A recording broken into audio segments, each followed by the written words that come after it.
Juízes, capítulo 21. Mulheres para os benjamitas. Os homens de Israel tinham feito este juramento em Mispá: nenhum de nós dará sua filha em casamento a um benjamita. O povo foi a Betel, onde esteve sentado perante Deus até a tarde, chorando alto e amargamente. Ó Senhor Deus de Israel, lamentaram. Por que aconteceu isso em Israel? Por que teria que faltar hoje uma tribo em Israel? Na manhã do dia seguinte, o povo se levantou cedo, construiu um altar e apresentou holocaustos e ofertas de comunhão. Os israelitas perguntaram: quem dentre todas as tribos de Israel deixou de vir à assembleia perante o Senhor?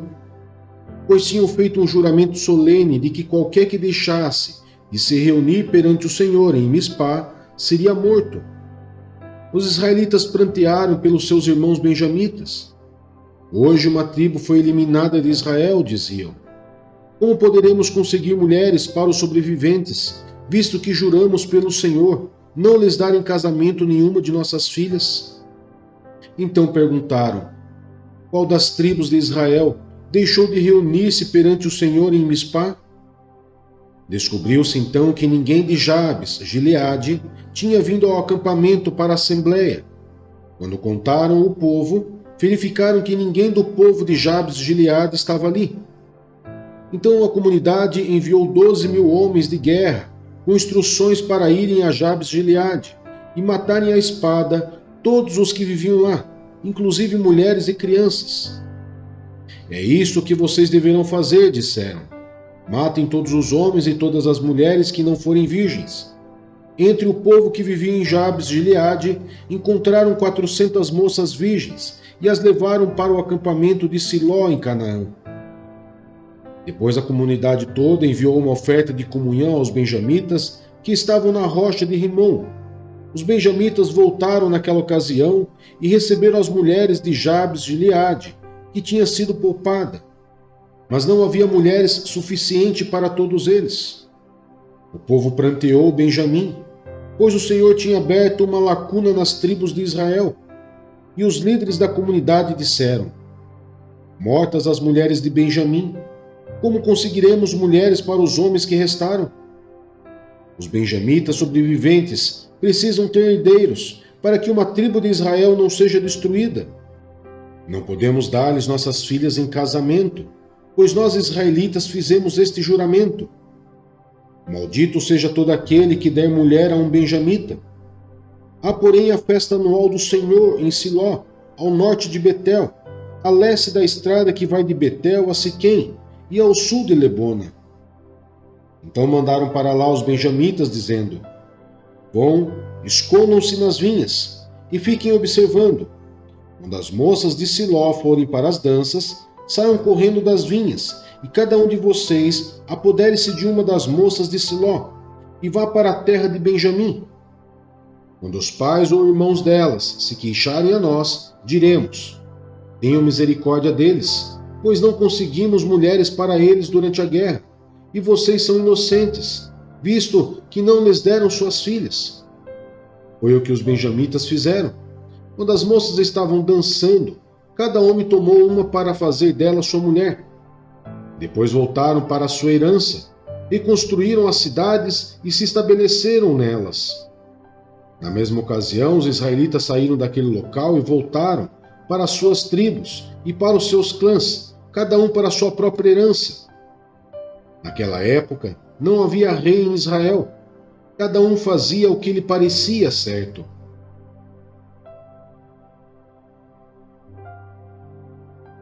Jeremias, capítulo 38.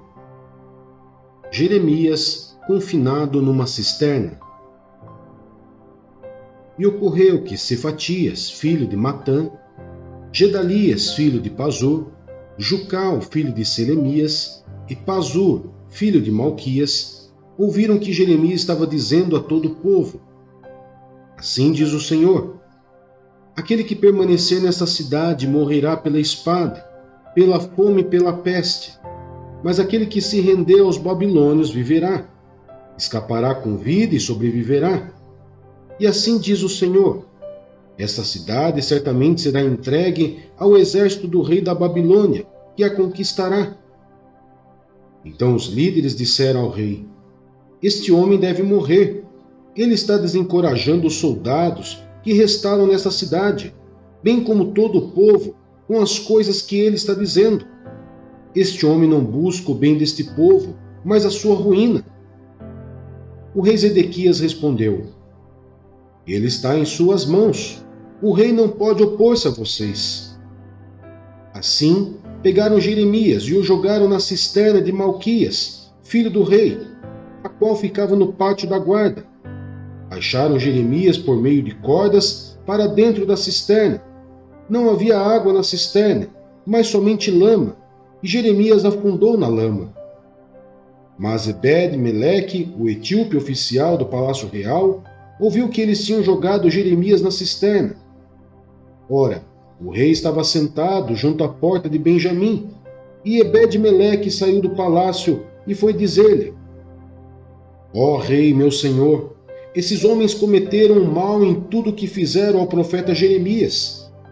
Eles o jogaram numa cisterna para que morra de fome, pois já não há mais pão na cidade.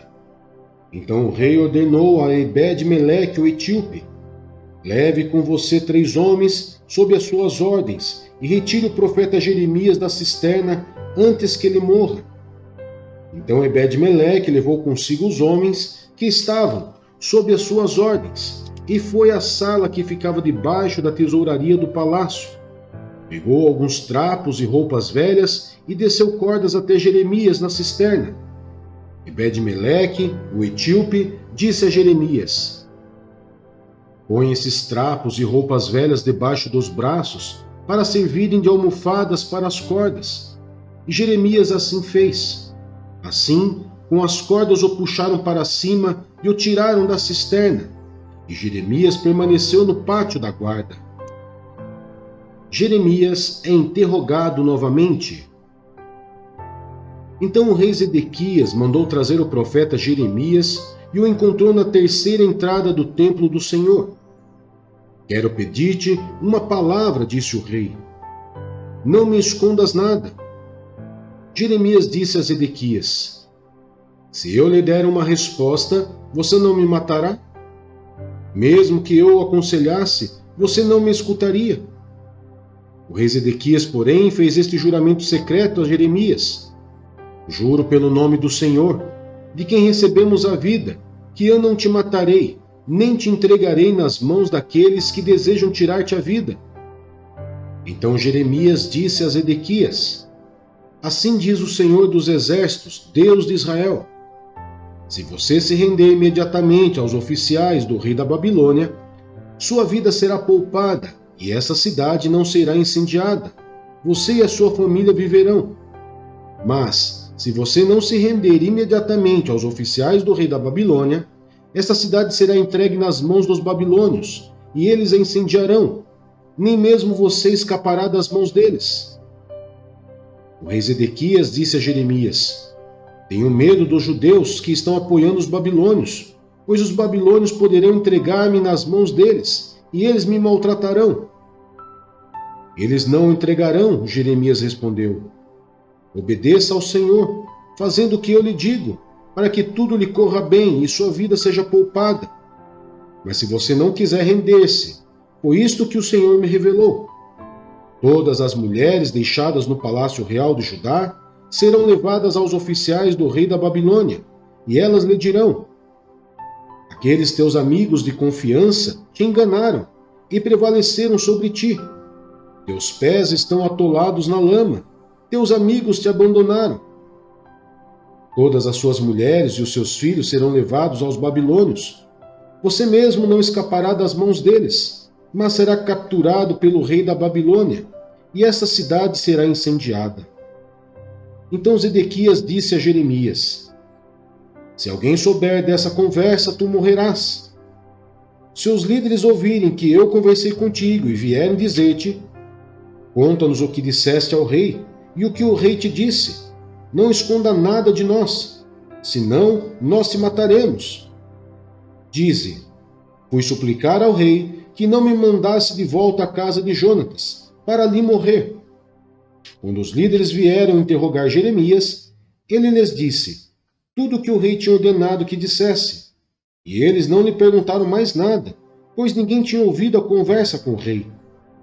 E Jeremias permaneceu no pátio da guarda até o dia em que Jerusalém foi conquistada.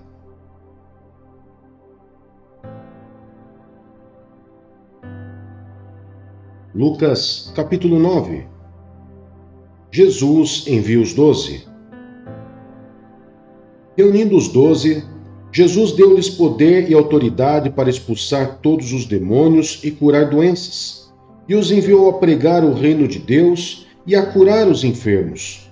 E disse-lhes: não leve nada pelo caminho, nem bordão, nem saco de viagem, nem pão, nem dinheiro, nem túnica extra. Na casa em que vocês entrarem, fiquem ali até partirem. Se não os receberem, sacudam a poeira dos seus pés quando saírem daquela cidade, como testemunho contra eles. Então, eles saíram e foram pelos povoados, pregando o evangelho e fazendo curas por toda parte. Herodes, o tetrarca, ouviu falar de tudo o que estava acontecendo e ficou perplexo, porque algumas pessoas estavam dizendo que João tinha ressuscitado dos mortos, outros que Elias tinha aparecido, e ainda outros que um dos profetas do passado tinha voltado à vida. Mas Herodes disse: João eu decapitei. Quem, pois, é este de quem ouço essas coisas? E procurava vê-lo. A primeira multiplicação dos pães. Ao voltarem, os apóstolos relataram a Jesus o que tinham feito. Então ele os tomou consigo e retiraram-se para uma cidade chamada Betsaida. Mas as multidões ficaram sabendo e o seguiram. Ele as acolheu e falava-lhes acerca do reino de Deus, e curava os que precisavam de cura. Ao fim da tarde, os 12 aproximaram-se dele e disseram: manda embora a multidão, para que eles possam ir aos campos vizinhos e aos povoados e encontrem comida e pousada, porque aqui estamos em lugar deserto. Ele, porém, respondeu: deem-lhes vocês algo para comer. Eles disseram: temos apenas 5 pães e 2 peixes, a menos que compremos alimento para toda essa multidão. E estavam ali cerca de 5.000 homens. Mas ele disse aos seus discípulos: façam-nos sentar-se em grupos de 50. Os discípulos assim fizeram, e todos se assentaram. Tomando os 5 pães e os 2 peixes, e olhando para o céu, deu graças e os partiu. Em seguida, entregou-os aos discípulos para que os servissem ao povo. Todos comeram e ficaram satisfeitos, e os discípulos recolheram 12 cestos cheios de pedaços que sobraram. A confissão de Pedro. Certa vez Jesus estava orando em particular, e com ele estavam seus discípulos. Então lhes perguntou: quem as multidões dizem que eu sou?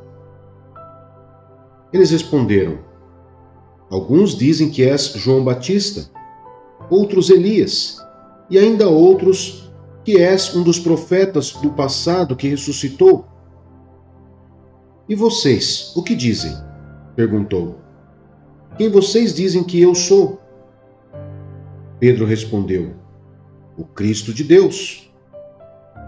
Jesus os advertiu severamente que não contasse isso a ninguém, e disse: é necessário que o Filho do Homem sofra muitas coisas e seja rejeitado pelos líderes religiosos, pelos chefes dos sacerdotes e pelos mestres da lei, seja morto e ressuscite no 3º dia.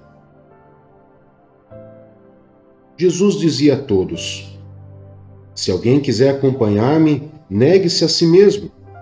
Tome diariamente a sua cruz e siga-me. Pois quem quiser salvar a sua vida, a perderá. Mas quem perder a sua vida por minha causa, esse a salvará. Pois que adianta ao homem ganhar o mundo inteiro e perder-se ou destruir a si mesmo? Se alguém se envergonhar de mim e das minhas palavras, o Filho do Homem se envergonhará dele, quando vier em sua glória e na glória do Pai e dos santos anjos. Garanto-lhes que alguns que aqui se acham, de modo nenhum experimentarão a morte antes de verem o reino de Deus. A Transfiguração. Aproximadamente 8 dias depois de dizer essas coisas, Jesus tomou consigo a Pedro, João e Tiago e subiu ao monte para orar. Enquanto orava, a aparência de seu rosto se transformou, e suas roupas ficaram alvas e resplandecentes como o brilho de um relâmpago. Surgiram 2 homens que começaram a conversar com Jesus. Eram Moisés e Elias. Apareceram em glorioso esplendor e falavam sobre a partida de Jesus, que estava para se cumprir em Jerusalém. Pedro e seus companheiros estavam dominados pelo sono. Acordando subitamente, viram a glória de Jesus e os 2 homens que estavam com ele. Quando esses iam se retirando, Pedro disse a Jesus: Mestre, é bom estarmos aqui. Façamos 3 tendas, uma para ti, uma para Moisés e uma para Elias. Ele não sabia o que estava dizendo. Enquanto ele estava falando, uma nuvem apareceu e os envolveu, e eles ficaram com medo ao entrarem na nuvem. Dela saiu uma voz que dizia: Esse é o meu filho, o escolhido. Ouçam-no. Tendo-se ouvido a voz, Jesus ficou só. Os discípulos guardaram isso somente para si. Naqueles dias, não contaram a ninguém o que tinham visto. A cura de um menino endemoniado. No dia seguinte, quando desceram do monte, uma grande multidão veio ao encontro dele. Um homem da multidão bradou: Mestre, rogo-te que dês atenção ao meu filho, pois é o único que tenho. Um espírito o domina, de repente ele grita, lança-o em convulsões e o faz espumar. Quase nunca o abandona e o está destruindo. Roguei aos teus discípulos que o expulsassem, mas eles não conseguiram. Respondeu Jesus: Ó geração incrédula e perversa, até quando estarei com vocês e terei que suportá-los? Traga-me aqui o seu filho. Quando o menino vinha vindo, o demônio o lançou por terra em convulsão. Mas Jesus repreendeu o espírito imundo, curou o menino e o entregou de volta a seu pai. E todos ficaram atônitos ante a grandeza de Deus. Estando todos maravilhados com tudo que Jesus fazia, ele disse a seus discípulos: Ouçam atentamente o que vou lhes dizer. O Filho do Homem será traído e entregue nas mãos dos homens. Mas eles não entendiam o que isso significava. Era-lhes encoberto para que não o entendessem, e tinham receio de perguntar-lhe a respeito dessa palavra. Quem será o maior? Começou uma discussão entre os discípulos acerca de qual deles seria o maior. Jesus, conhecendo os seus pensamentos, tomou uma criança e a colocou em pé ao seu lado. Então lhes disse: Quem recebe esta criança em meu nome está me recebendo. E quem me recebe está recebendo aquele que me enviou. Pois aquele que entre vocês for o menor, este será o maior. Disse João: Mestre, vimos um homem expulsando demônios em teu nome e procuramos impedi-lo, porque ele não era um dos nossos. Não o impeçam, disse Jesus, pois quem não é contra vocês é a favor de vocês. A oposição samaritana. Aproximando-se o tempo em que seria levado aos céus, Jesus partiu resolutamente em direção a Jerusalém e enviou mensageiros à sua frente. Indo esses, entraram num povoado samaritano para lhe fazer os preparativos. Mas o povo dali não o recebeu, porque se notava que ele se dirigia para Jerusalém.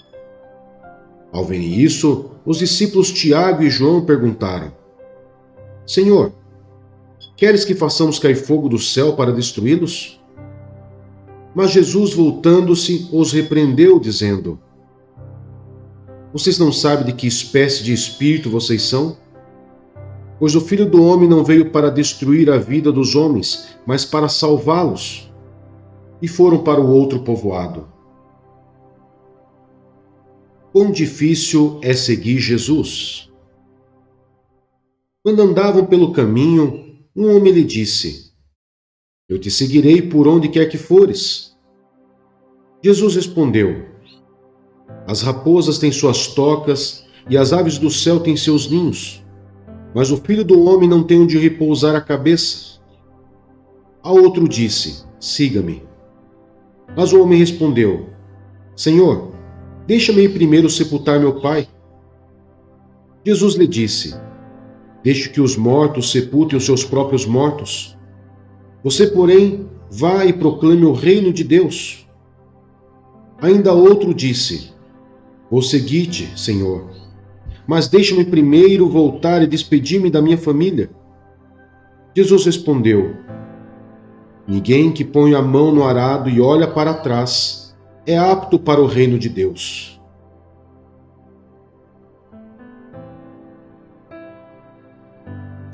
Atos dos Apóstolos, capítulo 27. A viagem de Paulo para Roma. Quando ficou decidido que navegaríamos para a Itália, Paulo e alguns outros presos foram entregues a um centurião chamado Júlio, que pertencia ao regimento imperial. Embarcamos num navio de Adramítio, que estava de partida para alguns lugares da província da Ásia. E saímos ao mar, estando conosco Aristarco, um macedônio de Tessalônica.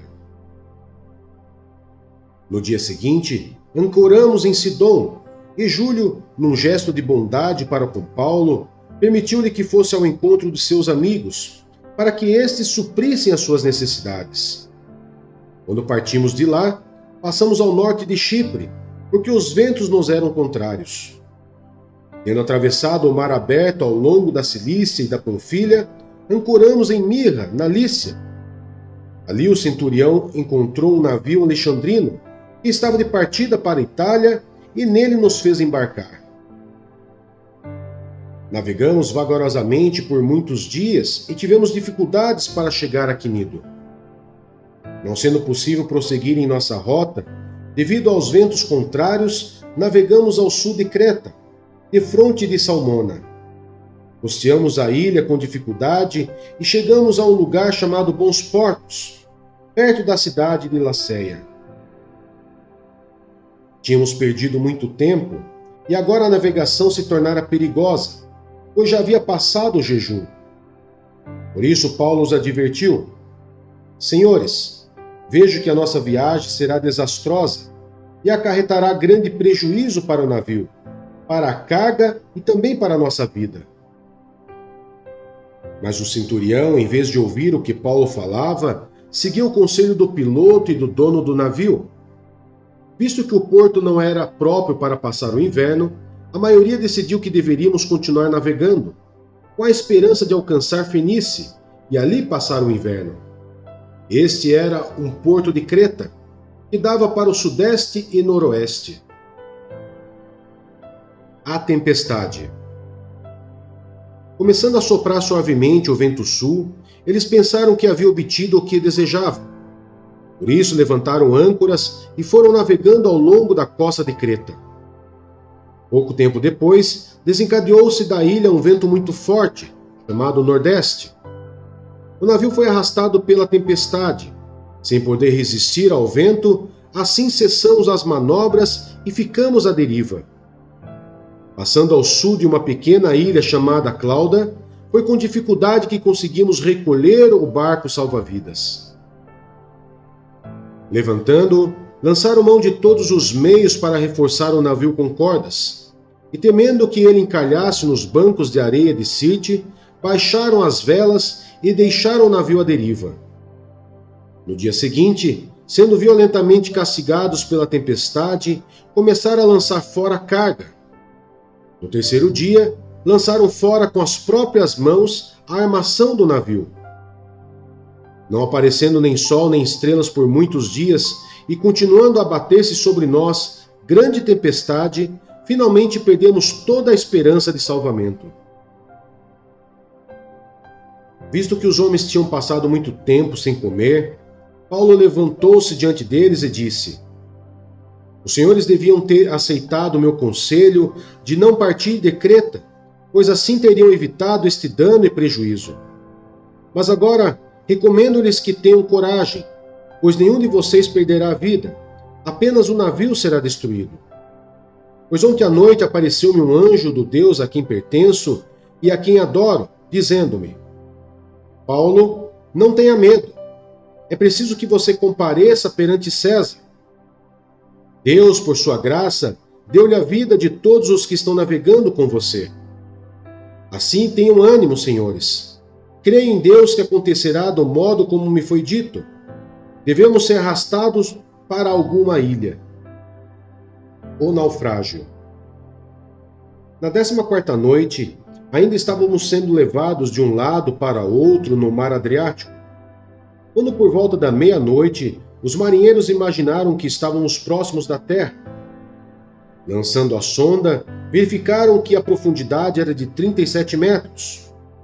Pouco tempo depois, lançaram novamente a sonda e encontraram 27 metros.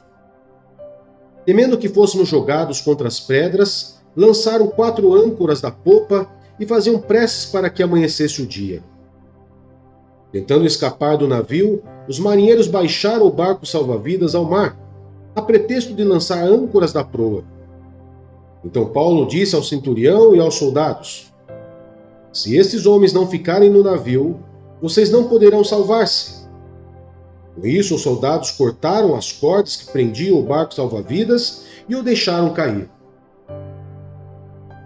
Pouco antes de amanhecer, Paulo insistia que todos se alimentassem, dizendo: Hoje faz 14 dias que vocês têm estado em vigília constante, sem nada comer. Agora eu os aconselho a comerem algo, pois só assim poderão sobreviver. Nenhum de vocês perderá um fio de cabelo sequer. Tendo dito isto, tomou o pão e deu graças a Deus diante de todos. Então o partiu e começou a comer. Todos se reanimaram e também comeram algo. Estavam a bordo 276 pessoas. Depois de terem comido até ficarem satisfeitos, aliviaram o peso do navio, atirando todo o trigo ao mar. Quando amanheceu, não reconheceram a terra, mas viram uma enseada com uma praia, para onde decidiram conduzir o navio se fosse possível.